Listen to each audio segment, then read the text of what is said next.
ուրեմն ժողովուրդ ջան, հաջորդը Մարիամին եմ ուզում հրավիրել։ Մարիամը իդեպ էլի այդ մեր հիմնական թիմի այն ամենալուրջ մեր գաղափարների ջատագովներից է, ու ոնց Մարիամն ասեց, Համբարձումյան Մարիամը ոնց ասեց, Վարդանյան Մարիամի մասին է լավ, որ ինքը այն 0-ից տարբեր, ուրեմն էպաստասիաներում տարբեր գործեր փոխելով, իրականում գիտեք, ես կներես էլի մար երկու բառ դրա մասին ասեմ ու խոսքը փոխանցեմ էլի քեզ, իրականում Ռեարմենիայում մենք շատ ենք կարևորում, որ ոչ թե մասնագետների թիմ լինենք, այն որ ամեն մեկը մի մասը գիտի ու ամեն մեկը այդ մասի համար է պատասխանատու, այլ ամբողջագետներ ենք ուզում ունենալ, ոչ թե ամենագետ, այն որ ամեն ինչ գիտի, այլ ամբողջագետ, որ ամբողջը գիտի։ Ու մի հատ այնպես ձևակերպում ենք տվել, որ մեր թիմակիցներից յուրաքանչյուրը վերջնական նպատակի համար ամբողջական պատասխանատվություն է կրում։ Այս շատ կարևոր բան է։ Ու այս բերում է մեզ մի հատ վիճակի, որ մեզանից յուրաքանչյուրը ամեն պահի դրությամբ անում է այն, ինչ որ այդ պահին առաջնային է ու ինքը այդ լավագույնը կաներ։ Այսինքն այդ պոզիցիաներ, մասնագիտություններ, այդ ամեն ինչը չկա ըստ էության, էլի։ Ու այդ ճանապարհով անցնելով Մարիամը այսօրվա դրությամբ գործառնական տնօրենն է Ռեարմենիայի, մեր ամբողջ operations-ը, ներառյալ ֆինանսները Մարիամն է կառավարում, ինչը մեզ տեն շատ պինդ մեջ կա տալի, որ մենք հանգիստ կարողանում ենք, ոնց Գրեգը ասեց, ցանկացած վենչուրի կամ ռիսկերի մեջ մտնել, հաստատ իմանալով, որ մեր մեջքը պինդ է։ Մարիամ ջան, շնորհակալություն շատ, Մարիամը ֆինանսների մասին ձեզ կներկայացնի։ Ողջույն բոլորին, մերսի շոթգև։ Ես ուզում եմ ներկայացնեմ, թե այս մեծ աշխատանքը, որ մեր թիմը իրականացրել է, ինչ ծախսեր է պահանջել, ու այդ ծախսերը մենք ինչ միջոցներով ենք հոգացել, ու բնականաբար սկսենք ծախսերից։ 2024 թվականին Ռեարմենիայում ընդհանուր ունեցել ենք 121 միլիոն դրամի ծախսեր, ու մեր ծախսերը այս 4 տարիների ընթացքում էլ 4 ուղղություններով են։ Առաջինը ու ամենամեծը մեր տեխնոլոգիական ծախսերն են, որոնք նախորդ տարի եղել են 69 միլիոն դրամ։ Ունենք նաև օպերացիոն ծախսեր, որոնք որ մեր ամբողջ գործառնական պրոցեսների համար են արվում, դրանք կազմել են 32 միլիոն դրամ։ Կապիտալ ծախսերն են մյուսը, կապիտալ ծախսեր չենք ունեցել, խնայել ենք այդտեղ, քանի որ ամբողջ տարի աշխատել ենք նախ Impact Hub-ից, Impact Hub-ին շատ մեծ շնորհակալություն մեզ հյուրընկալելու համար։ Ու նաև որպես այդպիսին գրասենյակային տեխնիկա ձեռք չենք բերել, քանի որ դեռ 2023 թվականից մենք նվիրաբերություն ենք ստացել գրասենյակային տեխնիկան Adobe-ից, ու Adobe-ին էլ շատ շնորհակալություն, իրոք մեծ աջակցություն, որ մինչև հիմա կապիտալ ծախսերի կարիք մենք չունենք այս մասով։ Մյուս ուղղությունը հաղորդակցության ծախսերն են, որոնք կազմել են 20 միլիոն դրամ, սա տարբեր միջոցառումներ կազմակերպելու, միջոցառումներին մասնակցելու, ընդհանրապես Ռեարմենիայի տեսանելիությունն ապահովելու համար են արվել։ Հիմա պարզենք, թե այս ծախսերը մենք ինչ եկամուտներով ենք հոգացել, ընդհանուր նախ ունեցել ենք 129 միլիոն 500 հազար դրամ եկամուտներ, ու Ռեարմենիայի եկամուտները գոյանում են երկու ուղղություններից, առաջին դրանք նվիրաբերություններն են, որոնք մենք ստանում ենք տարբեր անհատներից ու կազմակերպություններից, իսկ մյուսը հենց Ռեարմենիայի գեներացրած եկամուտն է, որի մասին դեռ կխոսենք։ Ռեարմենիային արված նվիրաբերությունը մենք անվանում ենք Ռեարմ նվիրաբերություններ, որովհետեւ տարբեր ենք նախագծային արված նվիրաբերություններից ու ընդհանուր դրանք կազմել են 115.3 միլիոն դրամ, որից 105 միլիոն դրամ մեկ անգամյա արված նվիրաբերություններն են տարբեր անհատների կազմակերպությունների կողմից, իսկ 10.3 միլիոնը դրանք ամսական բաժանորդագրությամբ նվիրաբերություններն են նորից տարբեր անհատների ու կազմակերպությունների կողմից։ Եկամուտի մասով ունեցել ենք 14.1 միլիոն դրամի եկամուտ, որից 7.3 միլիոն դրանք թիփերն են, այսինքն բոլոր այն թեյավճարները, որ դոնորները տարբեր նախագծերի նվիրաբերություններ անելուց թողնում են Ռեարմենիային, Ռեարմենիայի շարունակական զարգացումն ապահովելու համար, ու բացի թիփերից մենք ունենք երկու ձեռնարկատիրական ուղղություն, առաջինը տեխնոլոգիաներն են, PaaS-ը, այսինքն մեր հարթակը որպես ծառայություն, որ տրամադրում ենք, դրա մասին Գևորգն էլ Արտակն էլ պատմեցին, այդ ուղղությունից եկամուտը եղել է 4.8 միլիոն դրամ, ու մյուսը ակադեմիան, որը որ հենց սկիզբ է դրվել 2024 թվականին, ու ակադեմիայից ստացված եկամուտը 2 միլիոն դրամ է կազմել, այստեղ ես չեմ ներառել մեր գործընկերներից UNDP-ից ու շվեյցարական համագործակցության գրասենյակից ստացած գրանտը, որովհետև դա փաստացի նվիրաբերություն է, ու դա ներառված է մեկ անգամյա նվիրաբերությունների ցանկում, 2 միլիոն դրամը կոնկրետ վերաբերում է AI-ն ու դրամահավաքը կուրսի 2024 թվականի եկամուտին։ այս մասով այսքանը ու ընդհանուր փաստացի մենք ունեցել ենք 8.5 միլիոն դրամի բալանս 2024 թվականին։ Այստեղ էլ ուզում եմ ասեմ, որ սա արդեն երկրորդ տարին է, որ մենք դրական բալանսով ենք փակում տարին ու բնականաբար աշխատում ենք այն ուղղությամբ, որ Ռեարմենիան արդեն ինքնածախսածածկման դուրս գա, այսինքն բոլոր այն ծախսերը, որոնք որ անհրաժեշտ են իրականացնելու համար, հենց Ռեարմենիայի գեներացրած եկամուտով կարողանանք հոգալ։ Ու անցնենք արդեն նախագծերին, այստեղ նաև մեր դրամահավաքի նախագծերի հավաքագրած գումարներն են, ընդհանուր 2024 թվականին 664 միլիոն դրամի նվիրաբերություններ ունեցել դրամահավաքները, որից որ 170 միլիոնը դրանք հենց Ռեարմենիա պլատֆորմի միջոցով առցանց նվիրաբերություններն են, ընդհանուր եղել են 5969 նվիրաբերողներ ու նվիրաբերությունների քանակը կազմել է 8768 86 ու մի քանի թվեր եմ առանձնացրել, որոնք որ կարծում եմ, որ ձեզ համար հետաքրքիր կլինեն։ Այստեղ ամենափոքր օնլայն նվիրաբերությունը, որ եղել է 2024-ին 100 դրամն է եղել, իսկ ամենամեծ օնլայն նվիրաբերությունը 3 միլիոն 965 հազար 100 դրամ, որը որ մեկ անհատի կողմից է արվել։ Ու այստեղ մենք տեսնում ենք այդ տարբերությունները, թե ինչ չափի նվիրաբերություններ կարելի է ընդհանրապես անել։ Ամենաշատ նախագծեր ներկայացրած հեղինակը ներկայացել է 6 նախագիծ, ու այդ հեղինակը Հայաստանի երեխաների առողջության հիմնադրամն է։ Այստեղ ուզում եմ շատ շնորհակալություն նախհայտնել ու իրենք միշտ ամեն տարի ներկայացնում են մի քանի նախագիծ, շատ կարճ ժամկետներում շատ մեծ դրամահավաքներ կազմակերպում, շատ մեծ ազդեցություն ունենում երեխաների աջակցության գործում։ Ու ամենաշատ նվիրաբերություններ արած համայնքի անդամի գումարն են ոնց որ առանձնացրել, 46 նվիրաբերություն է ընդհանուր արել ու այդ համայնքի անդամը Արամայիս Մարգարյանն է, Մեմի Մայիսը, ինքը այստեղ ներկա չի, բայց շատ ուզում եմ, որ Մայիսի այս օրինակը բոլորին օգնելու մեզ բոլորից նաև փոխանցվի մոտիվացվի, որ մենք էլ շարունակենք նվիրաբերություններ անել ու մեր ազդեցություն ունենալ տարբեր նախագծերում։ Ու մի թիվ եմ առանձնացրել, սա ընդհանուր Ռեարմենիայի գործունեության 4 տարիների ընթացքում նախագծերի հավաքագրած գումարն է, որը այս պահի դրությամբ գրեթե 2 միլիարդ դրամ է կազմում ու շնորհավորում եմ բոլորիս։ Այսքանն էի առանձնացրել այսօրվա համար, շնորհակալություն, եթե հարցեր ունեք, սիրով պատրաստ եմ պատասխանել։ Քեզ շնորհակալություն շատ, Մարիամ ջան։ Ողջունում եմ բոլորիդ, կներեք, որ մեջքով եմ կանգնած։ Իմ հարցը ուղղված էր սրան, ես ուզում եի հասկանալ ակադեմիան երբ որ գործում է ու ունենք որոշակի մարդիկ, ովքեր ներկայացնում են պրոյեկտ, արդյոք կա որևէ վիճակագրություն, որ ակադեմիայի գործելուց հետո պրոյեկտները ավելի հաջողված են լինում եւ ֆինանսական տեսանկյունից եւ որպես ավարտում պրոյեկտներ։ Կուզեի հասկանալ, ունեք որոշակի ստատիստիկա։ Ակադեմիան ըստ էության անցած տարի է սկսել գործել, այս AI-ը եւ դրամահավաքը, որ կուրսը ներկայացրեց ուրեմն Մարիամը, անցած տարվա վերջում է եղել ու մինչեւ, այսինքն այս տարվա սկիզբ նոր ավարտել ենք, էլի։ Այսինքն հա, այս պահի դրությամբ թվերը կան, կազմակերպություններ կան, որոնք որ սկսել են աշխատել, իրանցից որոշներ անել են, օրինակ, չգիտեմ, հետքը ասենք 10 միլիոն դրամ դրամահավաք արել։ Կարող եմ ասել, 11 նախագիծ ա եղել, որից 6-ը որ արդեն հաջողել է ու դրամահավաքը արել է, մնացածը դեռ ընթացքի մեջ են։ Հա, շատ լավ, բայց գիտեք, ես ձեր հարցից մի հատ sense բան հասկացա, որ ինձ է էլի շատ հետաքրքրում նաև, մենք օրինակ դեռ, то есть այդ թվերն ունենք, բայց շատ հետաքրքիր կլինի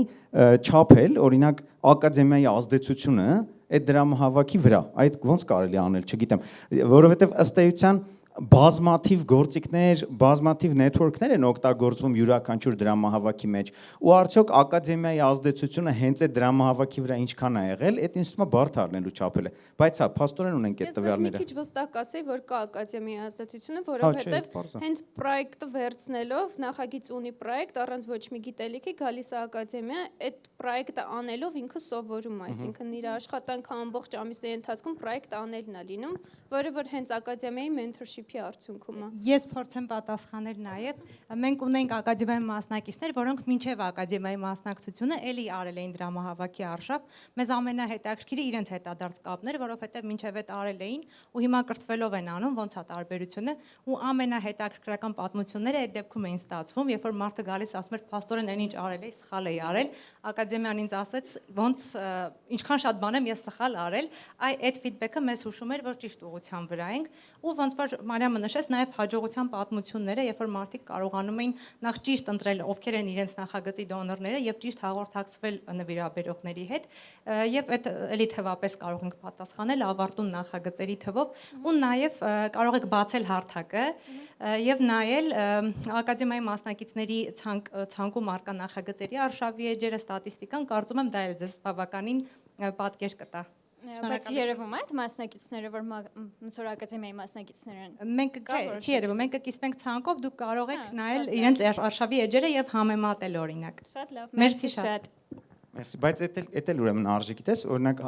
այն բոլոր կազմակերպությունները կամ նախագծերը, որոնք ակադեմիայով անցել են, հաստատ արժի առնվազն ակադեմիայի էջում ունենալ։ Academia.rearmenia.com այդ ակադեմիայի էջն է, այդտեղ օրինակ հաստատ մասնակիցներին արժի ավելացնել ու իսկականից հետաքրքիր կլինի, ովքեր որ ակադեմիայի գործունեությանն են հետևում, արժի որ մասնակիցների դրամահավաքներին էլի հետևեն, շատ հետաքրքիր կլինի։ Բարև ձեզ,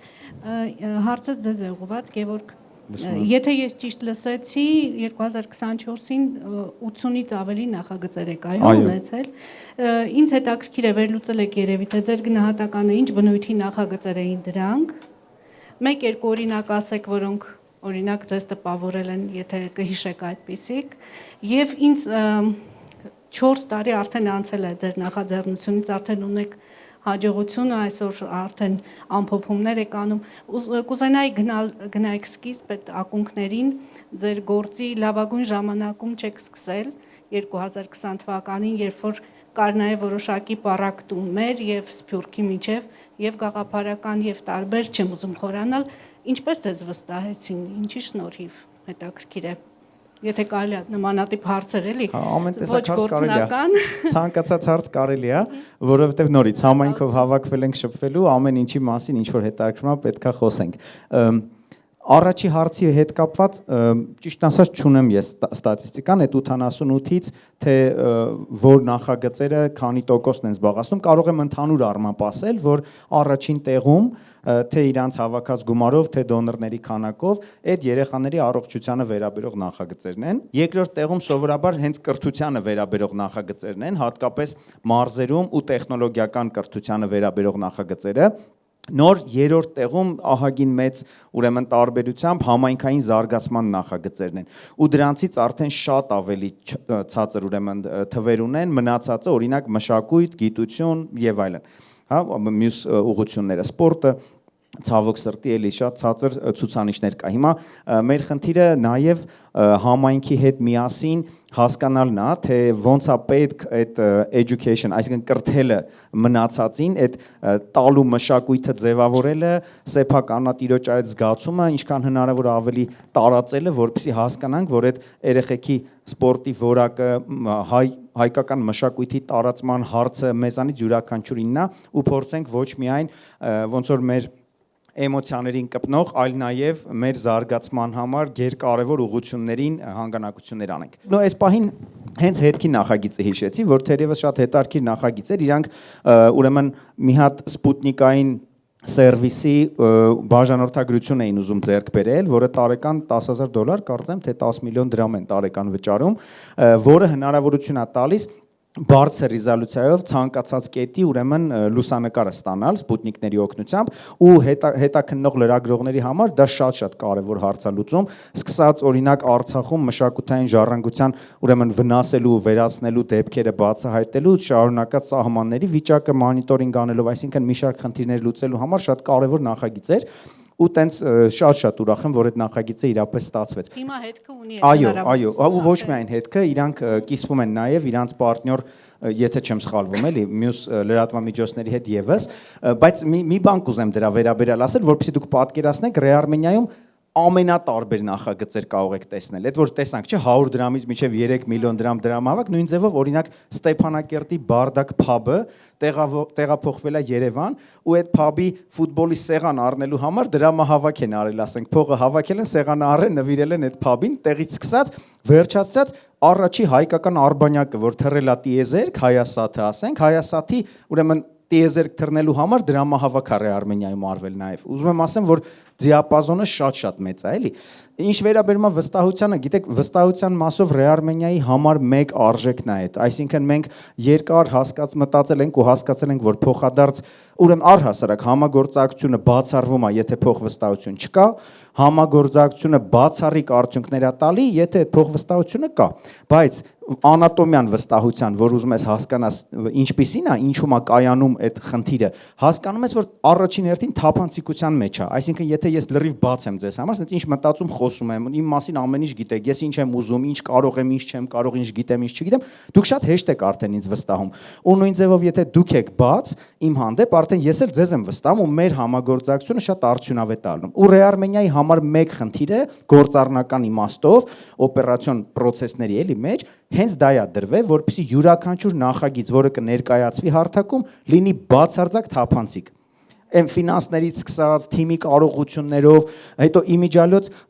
բոլոր նախագծերը բաց հրապարակային հաշվետվություններ են ներկայացնում, իրանց հաշվետու ժամանակահատվածը մեկ, ասենք 1 կամ 3 ամիսը մեկ, իրանք update-ներ են դնում, թարմացումներ, ասենք յուրաքանչյուր իրանց, հիմա այստեղ կարևոր բան եմ ասում, յուրաքանչյուր խնդրի մասին անգամ, ինչը իրանց մոտ չի ստացվել, որտեղ են իրանք ձախող է, հա, ու երբ որ արդեն համայնքը, հատկապես դոնորները տեսնում են այդ աստիճանի թափանցիկություն, իրանք համոզված են, որ երբեք չեն խաբվելու։ Կարող է պատահի ձախողի, նորմալ է, ասենք, ինչ որ բան չստացվեց, ինչ որ բան չգիտեին, ավելին ասեմ, դոնորները հաճախ, երբ որ տեսնում են այդ հաշվետվություններում բացերը, իրանք են կապվում, ասում են, բա գիտեք, այս հարցով ձեզ կարող ենք օգնել, այն հարցով ինչ որ խորհուրդ են տալի։ Իհարկե մենք նաև խորհրդատվական խմբերն ունենք Ռեարմենիայում, որոնք որ զննությունն են անում յուրաքանչյուր նախագիծ հարթակում ներկայացնելուց առաջ, այդ due diligence կոչվածը յուրաքանչյուր նախագիծ մանրակրկիտ անցնում է, հա, բայց վերջի հաշվով կարևորագույն արժեքը, որ մենք տալիս ենք որպես հարթակ, այդ թափանցիկությունն է, էլի։ Ես մի բան ասեմ, մեր առաջի դոնորներից մեկը Արմենը Խաչատրյան, Zigzag կազմակերպության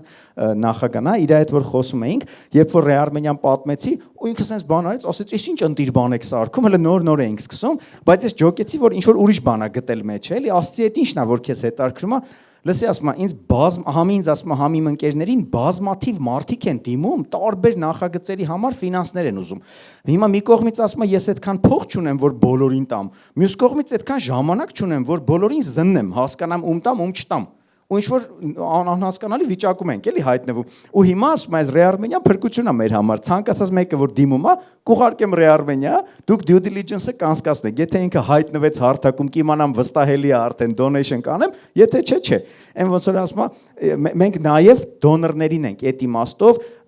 շատ ուրեմն վստահելի սերվիս տալիս, կարելի ասել, էլի։ Այդպես, շնորհակալություն շատ։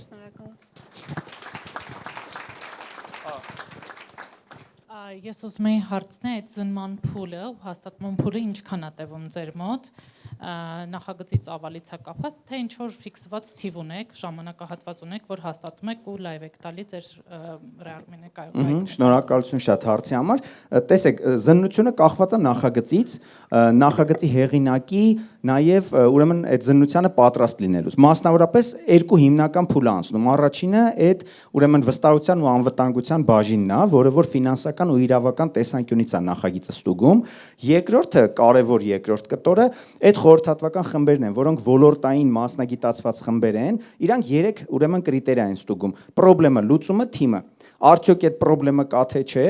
արդյոք այդ լուծումը լավն է թե չէ, տվյալ պրոբլեմի համար, ու արդյոք այդ թիմը ունակ է այդ լուծումն իրագործի թե չէ։ Հիմա երբ որ թիմը այս process-ով անցնում է, այսինքն օրինակ, եթե իրանց մոտ ֆինանսները հստակ ներկայացրած է, հաշվետվությունները, ասենք, այսինքն տվյալ դեպքում բյուջեն է, էլի հստակ կազմած, իրավական առումով, եթե լիցենզիաների կարիք կա, դիցուք շինարարություն են ուզում անեն կամ ինչ-որ բան, ամեն ինչ տեղում է,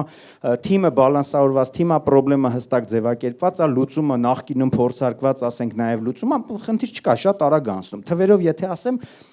սովորաբար մենք ունենք Նաև էքսպրես ուրեմն process-ներ, հատկապես կարևոր խնդիրներ եմա, օրինակ եթե երեխայի առողջության հետ կապված հրատապ գումար են ուզում հավաքել կամ ինչ որ ժամկետ կա նախագծի ավարտի հետ կապված, ու այ հենց հիմա այս կտոր գումարը պետք է հավաքել, այդ էքսպրես մեթոդով 1-ից 3 օր է սովորաբար տևում,